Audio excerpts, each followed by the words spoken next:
Friends చిన్న పని మీద ఫిలిం నగర్‌లో ఉన్నాను. అండ్ ఇంతలో నమాజ్ టైం కావడంతో దగ్గరలో ఉన్న మసీద్‌కైతే వెళ్ళిపోయాను. అండ్ అలాగే టైంకి నమాజ్ కూడా చదివేశాను. ఈ మసీద్ పేరొచ్చేసి హజరత్ హకీం బాబా దర్గా అండ్ మసీద్.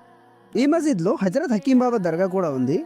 అండ్ ఈ లొకేషన్ వచ్చేసి చాలా పీస్‌ఫుల్‌గా అండ్ పావురాలతో నిండిపోయి ఉందండి. ఇక్కడ నుంచి సిటీ వ్యూ అండ్ అలాగే మన గోల్కొండ వ్యూ అయితే అండి అద్దిరిపోయింది.